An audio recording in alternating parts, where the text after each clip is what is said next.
باربوسا episode 93 بہت important ہونے والی ہے۔ اس میں شہین جسے ہم شہید کہہ رہے تھے وہ دوبارہ صحتیاب ہو جاتا ہے اور امیر حمزہ کو شہید کر دیا جاتا ہے۔ شہباز گیبریل کو گولی مار دیتا ہے جس سے وہ زخمی ہو جاتا ہے اور شہباز پاشا حضرت کے قریبی سپاہی کو قتل کر دیتا ہے۔ گیبریل کو اور ساتھ ہی الیاس کو بھی گرفتار کر لیا جاتا ہے۔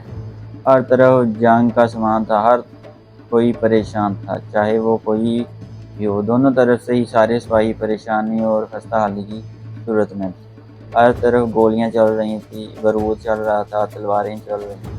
اس دوران شہباز تھوڑا سا پریشان ضرور ہوتا ہے کہ اس نے اب اپنے ہی ہاتھوں سے اپنے بھائی شہین کو بھی قتل کر ڈالا تھا۔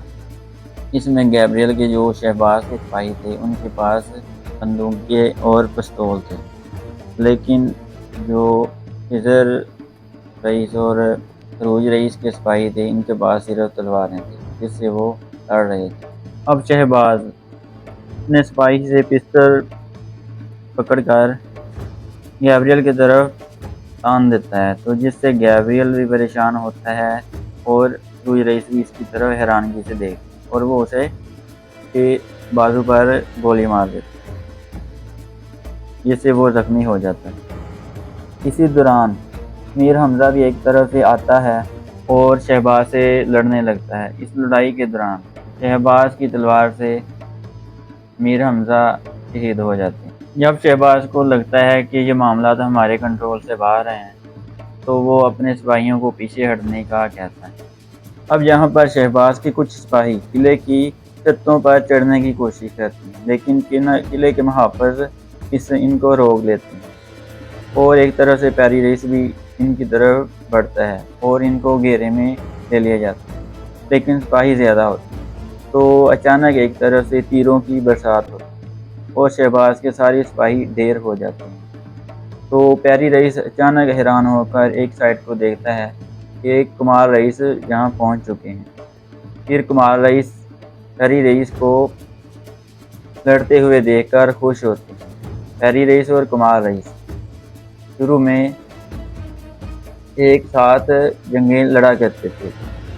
اب کمار رئیس اپنے سپاہیوں کو حملے کے لیے پکارتے ہیں تو دوبارہ جنگ شروع ہو جاتی ہے اور ادھر جب سروج رئیس، پاشا حضرت اور خضر رئیس دیکھتے ہیں کہ کمال رئیس یہاں پر پہنچ چکے ہیں تو اس کو دیکھ کر شہباز اور گیبریل بھی پریشان ہوتے ہیں کہ یہ کہاں سے آ گیا ہے، لیکن یہاں پر امیر حمزہ اب شہید ہو چکے ہیں۔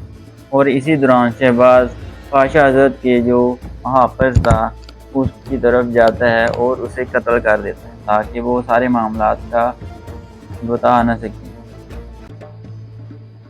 اور یہاں پر الیاس بھی کافی پریشان ہوتا ہے کہ اگر یہ معاملہ پتہ چل گیا تو ساری مصیبت میرے سر پڑ جائے گی۔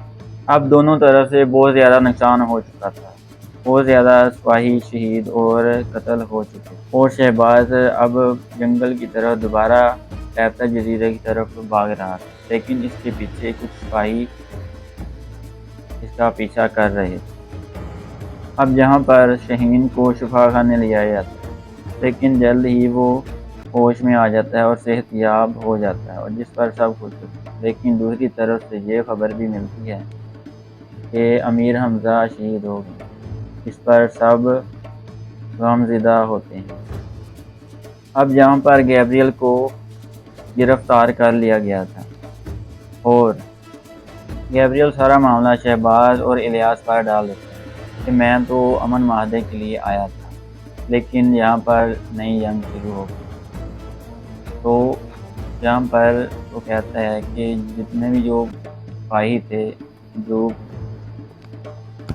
غلاموں کی صورت میں آئے تھے وہ ان کو الیاس ہی لے کر آیا تھا، تو جس پر سارے پریشان ہوتے اور الیاس کو گرفتار کر کے لایا جاتا اور اس سے پوچھ گچھ کی جاتی تو جس پر ساری چیزیں وہ بتا دیتا ہے۔ پھر گیبریل کو چھوڑ دیا جاتا ہے اور